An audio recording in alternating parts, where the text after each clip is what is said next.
Past continuous tense. इससे पिछले video lecture में मैंने आपको पास्ट इंडेफिनिट टेंस के बारे में डिटेल में समझाया और उससे पिछले 4 वीडियो लेक्चर्स में प्रेजेंट के 4 टेंस इंडेफिनिट, कॉन्टिन्यूअस, परफेक्ट और परफेक्ट कॉन्टिन्यूअस के बारे में डिटेल में समझाया था। अगर आपने वो वीडियो लेक्चर्स नहीं देखे हैं तो मेरा आपको सुझाव है कि उन वीडियो लेक्चर्स को देखिए ताकि एक सीक्वेंस में आप टेंस को समझ पाएं। और मैं आपको ये बता दूं कि टेंस एक बहुत ही इंपॉर्टेंट टॉपिक है। जब तक आप टेंसेस के बारे में प्रॉपर नहीं जानते तब तक आप इंग्लिश के सेंटेंसेस को प्रॉपरली नहीं बना सकते। तो आइए शुरुआत करते हैं। पास्ट कॉन्टिन्यूअस टेंस के सेंटेंस किस प्रकार के होते हैं? ऐसे वाक्य जिनमें मुख्य क्रिया यानी मेन वर्ब के साथ रहा था, रही थी, रहे थे का प्रयोग होता है। बिल्कुल वैसे ही जैसे प्रेजेंट कॉन्टिन्यूअस टेंस में रहा है, रही है, रहे हैं का प्रयोग होता है। एग्जाम्पल देखिए आपके सामने है, राम घूम रहा था, सीता नाच रही थी, लोग घूम रहे थे, मैं घूम रहा था। कोई भी सेंटेंस जिसमें रहा था, रही थी, रहे थे का प्रयोग होगा वो सभी इसी टेंस की कैटेगरी में आएंगे। तो देखिए किस तरह से हम सेंटेंसेस को बनाते हैं। शुरुआत करते हैं हर बार की तरह सकारात्मक वाक्यों से। जैसा कि आप जानते हैं और एक सेपरेट वीडियो लेक्चर में मैंने आपको बताया भी है, सकारात्मक वाक्य वो होते हैं जिनमें नहीं का प्रयोग नहीं होता और न ही कोई प्रश्न होता है, यानी नॉट का यूज भी नहीं होता और न ही कोई क्वेश्चन पूछा जाता है।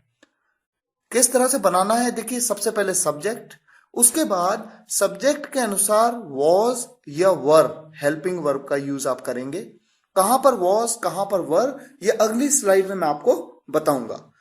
फिलहाल आगे बढ़ते हैं। इसके साथ साथ देखिए वर्ब की फर्स्ट फॉर्म और उसके साथ लग करके आएगा आईएनजी और उसके बाद ऑब्जेक्ट। अब देखिए सिंगुलर सब्जेक्ट्स के साथ में आप लगाएंगे वॉज और प्लूरल सब्जेक्ट्स के साथ में आप लगाएंगे वर। सिंगुलर और प्लूरल सब्जेक्ट्स के बारे में मैंने आपको सब्जेक्ट टाइप्स में डिटेल में समझाया था। अगर कॉन्सेप्ट क्लियर ना हो तो एक बार उस वीडियो लेक्चर को दोबारा से देखिए। एग्जाम्पल देखिए आपके सामने, बहुत ही सिंपल एग्जाम्पल्स हैं। राम घर जा रहा था, यहां पर मेरा सब्जेक्ट है राम, जो कि एक सिंगुलर सब्जेक्ट है। और कैसा सिंगुलर सब्जेक्ट है? ये third person singular subject. First person, second person, third person के सिंगुलर प्लूरल के बारे में जो सेपरेट वीडियो लेक्चर मैंने आपको दिया है उसे आप ध्यान से समझिए, क्योंकि वो बहुत ही इंपॉर्टेंट कॉन्सेप्ट है। बिना सब्जेक्ट्स की जानकारी लिए आप कभी भी कॉन्सेप्ट्स को यहां पर नहीं समझ सकते। राम एक सिंगुलर सब्जेक्ट है, उसके साथ वॉज का प्रयोग किया। Ram was going home, verb की फर्स्ट फॉर्म, क्रिया है जाना, जाने को कहते हैं गो, उसके साथ लगा आईएनजी और उसके बाद ऑब्जेक्टिव पार्ट आ गया आपका home. Ram was going home. मैं खेल रहा था, आई वॉज प्लेइंग, क्योंकि यहां पर जो सब्जेक्ट है आई, ये एक सिंगुलर सब्जेक्ट है। और कैसा सिंगुलर सब्जेक्ट है? ये फर्स्ट पर्सन सिंगुलर सब्जेक्ट। हम हंस रहे थे, वी वर लाफिंग। यहां पर वी मतलब हम, ये एक फर्स्ट पर्सन प्लूरल सब्जेक्ट है और मैंने आपको बताया प्लूरल सब्जेक्ट के साथ में वर का प्रयोग किया जाता है। अब देखिए नेगेटिव सेंटेंस, नकारात्मक वाक्य जिनमें नहीं का प्रयोग होता है यानी नॉट का यूज होता है, किस तरह से बनाएंगे? Subject plus was verb plus not plus verb की first form plus ING plus object. Was और वर्ब का प्रयोग उसी तरह से सब्जेक्ट के अनुसार, सिंगुलर के साथ वॉज, प्लूरल के साथ वर्ब। एग्जाम्पल देखिए, राम घर नहीं जा रहा था, Ram was not going home. मैं खेल नहीं रहा था, आई वॉज नॉट प्लेइंग।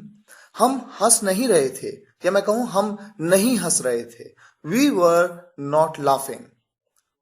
और इंटेरोगेटिव सेंटेंसेस में, प्रश्नवाचक वाक्यों में जहां पर प्रश्न पूछा गया हो, सबसे पहले आप WH फैमिली का मेंबर यूज करते हैं।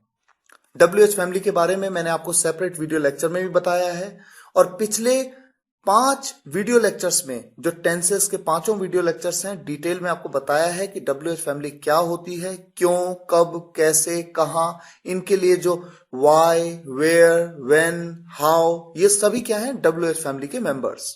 इनका प्रयोग किया जाता है प्रश्नवाचक वाक्यों में। उसके बाद हेल्पिंग वर्ब वॉज या वर सब्जेक्ट के अनुसार, उसके बाद मेरा सब्जेक्ट और उसके बाद ब्रैकेट में मैंने नॉट लिखा है। नॉट ब्रैकेट में इसलिए लिखा है कि अगर उस सेंटेंस में नॉट का यूज है, अगर नहीं का प्रयोग है तब आप नॉट लगाएं और नहीं है तो आप नहीं लगाएंगे। लेकिन ध्यान रहे कि नॉट का प्रयोग इंटेरोगेटिव सेंटेंसेस में हमेशा सब्जेक्ट के तुरंत बाद किया जाता है। उसके बाद वर्ब की फर्स्ट फॉर्म, उसके बाद आईएनजी और उसके बाद ऑब्जेक्ट। एग्जाम्पल देखिए, इंटेरोगेटिव सेंटेंसेस के एग्जाम्पल शुरू करने से पहले एक कॉन्सेप्ट जो हर बार मैं टेंस के वीडियो लेक्चर में आपको बता रहा हूं, क्या आप खेल रहे थे, और दूसरा सेंटेंस है आप क्या खेल रहे थे। इन दोनों सेंटेंस में देखिए फर्क है।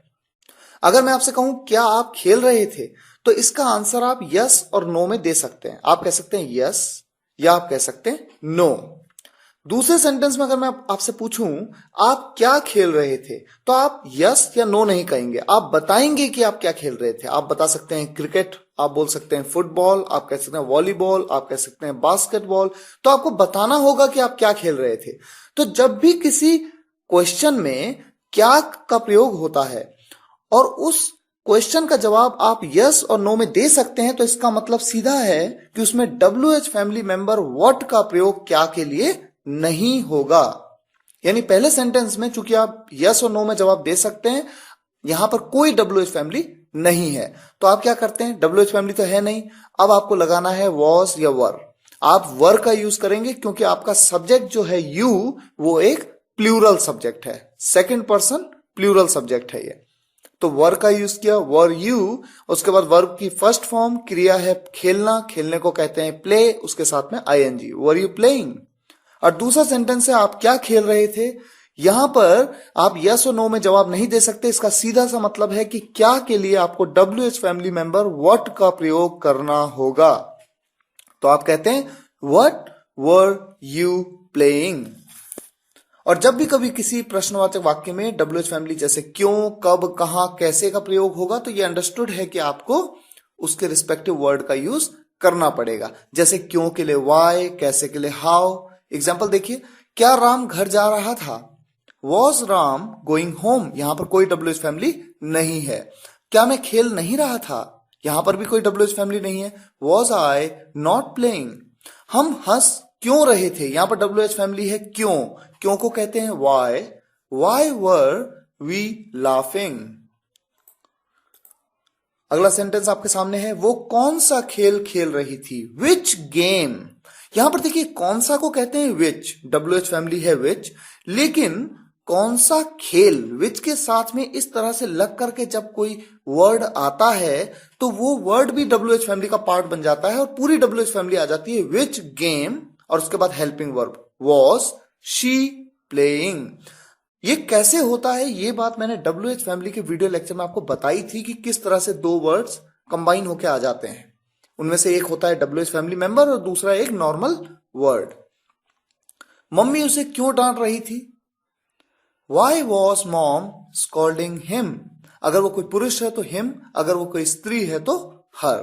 क्या तुम क्या सोच रहे थे, तुम क्या सोच रहे थे, व्हाट वर यू थिंकिंग।